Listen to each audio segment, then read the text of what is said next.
If I tell you it's 420, chances are you might have visions of teenagers in their parents' basement, trying their best to keep the odor from rising.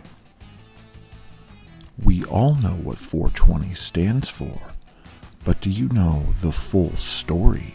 If I told you the genesis of this story begins with Louis Pasteur, the U.S. Coast Guard, Buddy Hackett, and 5 students from Northern California, would you believe me?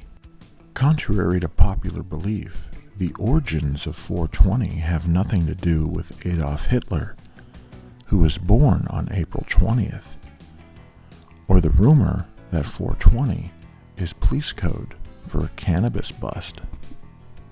Our story begins in 1971 at San Rafael High School in Marin County, California. Meet the Waldos, a peaceful gang of goofballs, among them Steve Caper, David Riddicks, Jeff Knoll, Larry Schwartz, and Mark Gravage. The moniker Waldo comes from the comedy act of Buddy Hackett, where he uses the term to describe odd people. One day in 1971, Steve Caper of the Waldos got word from a friend who happened to be in the U.S. Coast Guard that a cannabis patch near Point Reyes, himself and other members of the service were growing, was about to be abandoned out of fear their commanding officer was about to discover it. Caper was told a location and offered a map to the spot. Soon, word spread among the Waldos, and a plan was hatched.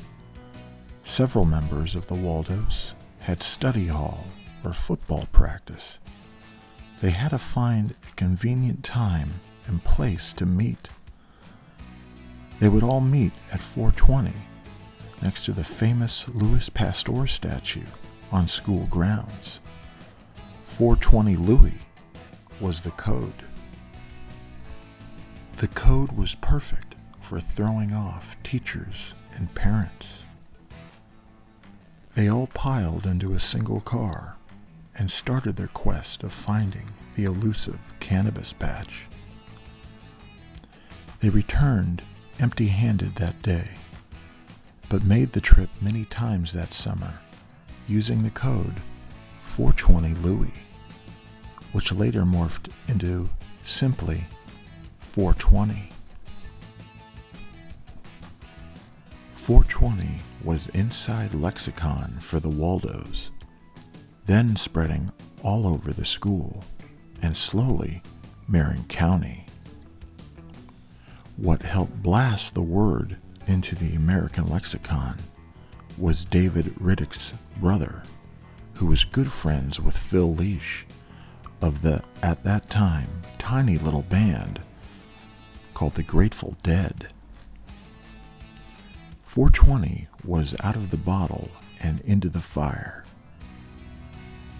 The Waldos themselves didn't turn out to be pothead burnouts. They all grew up to be successful in their own right. Riddicks himself went on to be an award-winning filmmaker and producer for CNN.